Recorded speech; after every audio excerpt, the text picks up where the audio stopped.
बिस्मिल्लाहिर्रहमानिर्रहीम। अस्सलामुअलैकुम स्टूडेंट्स।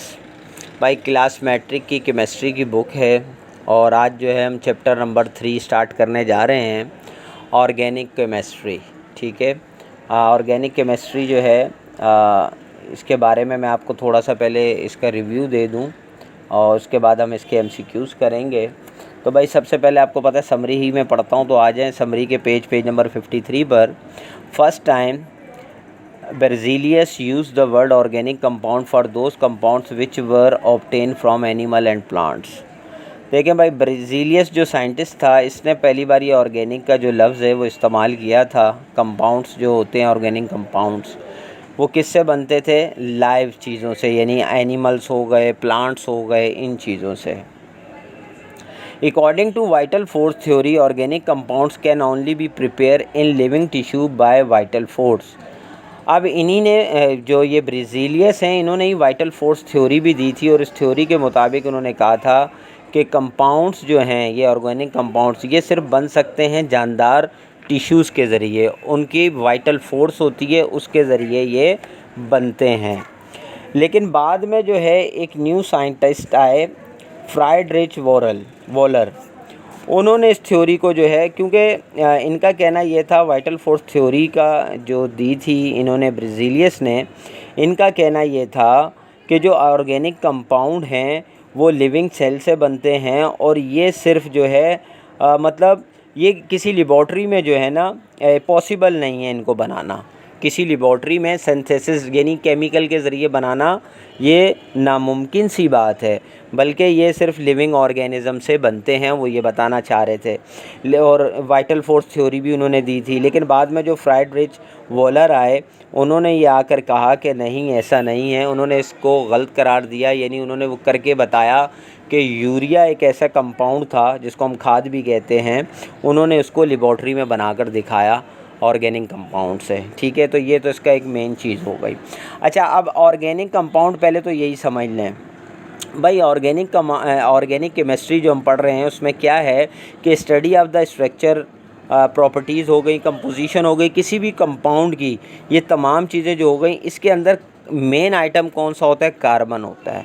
ये कार्बन पर मुश्तमिल होता है ये कंपाउंड जो भी बनेगा, और इसके साथ जो है आपका कार्बन होगा और हाइड्रोजन हो सकता है। ठीक है, लेकिन कुछ ऐसे भी डेरिवेटिव्स यानी इनके अलावा भी चीज़ें इस्तेमाल हो सकती हैं, ऐसा नहीं है कि सिर्फ, लेकिन ज़्यादा क्वांटिटी कार्बन की होगी।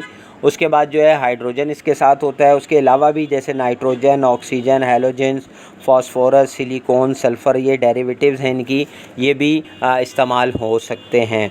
लेकिन ज़्यादा क्वांटिटी जो मेन ऑर्गेनिक हम केमिस्ट्री पढ़ते हैं उसमें कार्बन ही का ज़्यादा इस्तेमाल है। आपने ऑर्गेनिक केमिस्ट्री की ब्रांच भी पढ़ी होगी क्लास 9 में, तो ये वो कंपाउंड्स हैं जिसमें कार्बन का इस्तेमाल ज़्यादा होता है। जबकि इनऑर्गेनिक जो कंपाउंड्स हैं उनमें ज़्यादातर कंपाउंड्स ऐसे होते हैं जो बग़ैर कार्बन्स के बनते हैं, कुछ के अलावा। ठीक है, कार्बन बिल्कुल इस्तेमाल नहीं होता है, लेकिन कुछ एक्सेप्शन हैं ऐसी जिसमें कार्बन इस्तेमाल भी होता है। तो ऑर्गेनिक और इनऑर्गेनिक का मेन फ़र्क ही यही है, कार्बन का इस्तेमाल। ठीक हो गया। अच्छा जी, उसके बाद ये था, ये मैंने आपको बता दिया, urea is the first synthesised organic compound, यानी ये ऐसा ऑर्गेनिक कंपाउंड बना था जिसमें लिविंग ऑर्गेनिज़म इस्तेमाल नहीं हुए, बल्कि ये केमिकली बनाया गया। ठीक है, और ये लेबॉर्ट्री में बनाया गया। तो ये वॉलर हैं, उन्होंने बना दिया 1828 में इन्होंने बनाया। Carbon is an essential element in all natural and synthesised organic compounds. ये जो कार्बन है, चाहे वो भाई नेचुरल कंपाउंड्स हों या सिंथेसाइज यानी केमिकली ऑर्गेनिक कंपाउंड्स हों, इन सब में ये बहुत ज़रूरी होता है। Hydrocarbons of hydrogen and carbon items, ये जो हाइड्रोकार्बन्स होते हैं ये किससे बनते हैं भाई? हाइड्रोजन से और कार्बन आइटम से। The study of hydrocarbons and their derivatives is modern definition of organic chemistry. जो हम आजकल स्टडी पढ़ रहे हैं हाइड्रोकार्बन्स की और उसके जो डेरिवेटिव्स हैं, वो मॉडर्न डेफिनेशन उसकी क्या कहलाती है भाई? ऑर्गेनिक केमिस्ट्री कहलाती है। उसके बाद है self linking property of carbon is called catenation. ठीक है, अब ये जो कैटेनेशन एक न्यू चीज़ आई है भाई, ये क्या है? ये जो कैटेनेशन है ये बॉन्डिंग ऑफ एटम्स हैं सेम एलिमेंट के इनटू अ सीरीज़। इसको आप मतलब एक चेन भी कह सकते हैं, कॉल्ड अ चेन भी आप इसको कह सकते हैं कि ये एटम्स इस तरह से सेम एलिमेंट्स एक जगह जुड़े हुए होते हैं, जैसे चेन की शक्ल होती है ना, बिल्कुल, इसलिए इसको चेन भी कहा जाता है, एक सीरीज़ बनी हुई होती है। तो ये जो है ये काटनेशन है। तो यहाँ पर यही बताया जा रहा है कि self linking property of carbons, जो कार्बन्स के मतलब वो सेल्फ लिंकिंग प्रॉपर्टी रखते हैं, उनको हम कैटेनेशन, यानी एक ही एलिमेंट होते हैं ना वो। The compounds having same molecular formula but different structure are term as isomers. ये जो कंपाउंड्स, अच्छा यहाँ वो तो कार्टेनेशन हो गए, लेकिन दूसरा कंपाउंड्स कौन सा है जिसमें मॉलिक्यूलर फार्मूला तो सेम होगा लेकिन उनका स्ट्रक्चर अलग होगा, तो ऐसी पोजीशन को हम आइसोमर्स कहते हैं। ठीक है, यानी ये कंपाउंड्स क्या होंगे कि ये exactly same number of atoms तो होंगे एक ही एलिमेंट के, बट इनकी जो अरेंजमेंट है ना वो ज़रा मुख्तलिफ होगी, स्ट्रक्चर जो है वो मुख्तलिफ होगा।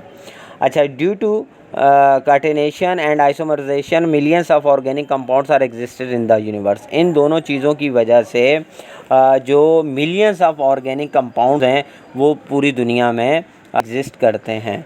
On the basis of chain, organic compounds are divided into main two classes, open chain and close chain. Cyclic compounds कह सकते हैं, दो इसकी ऑर्गेनिक कंपाउंड्स की चेन है, एक ओपन चेन है, एक क्लोज चेन है। Saturated hydrocarbons contain carbon carbon single bonds, alkanes are saturated hydrocarbons. अब देखें इसमें भी आगे दो चीज़ें आ गई, सैचुरेटेड और अनसैचुरेटेड, ये आप पढ़ चुके हैं 9 क्लास में। अब सैचुरेटेड हाइड्रोकार्बन्स में जो है कार्बन कार्बन सिंगल बाउंड शामिल होता है, सिर्फ ये याद रखिएगा, उसको हम अल्केन्स जो है वो सैचुरेटेड हाइड्रोकार्बन्स है, जबकि अनसैचुरेटेड हाइड्रोकार्बन्स में सिंगल बाउंड नहीं होता बल्कि डबल बाउंड और ट्रिपल बाउंड होता है, जो आपके यहाँ पे देखें 2 लकीरों से और 3 लकीरों से वाज़िया किया गया है। और इसको एक अल्कीन्स डबल बाउंडेड होता है और अल्काइंस ट्रिपल बाउंडेड होता है। ठीक है, organic compounds are soluble in organic solvent. जो ऑर्गेनिक कंपाउंड्स होते हैं वो किस में सोल्यूबल हो सकते हैं? ऑर्गेनिक सॉल्वेंट में ही, जैसे बेंजीन है, कार्बन डिसल्फाइड है, इस तरह के अल्कोहल्स वगैरह हैं।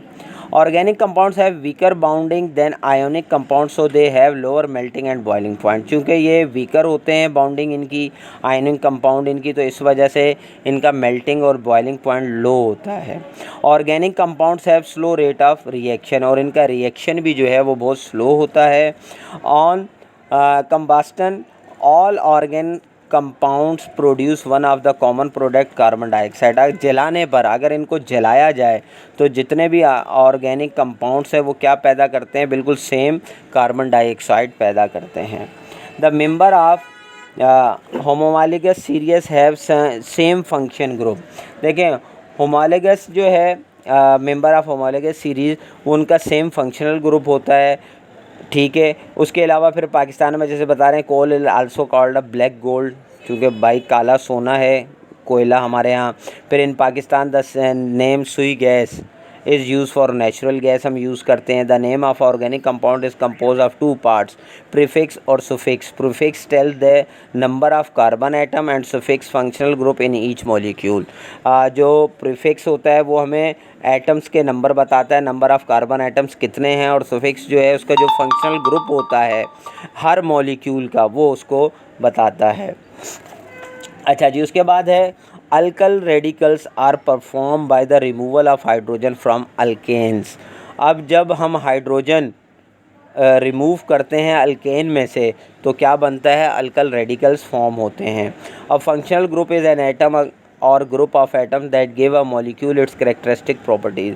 फंक्शनल ग्रुप जो है किसी भी आइटम और ग्रुप के जो है वो उसके मॉलिक्यूल के करैक्टर और उसकी प्रॉपर्टीज़ को बताता है।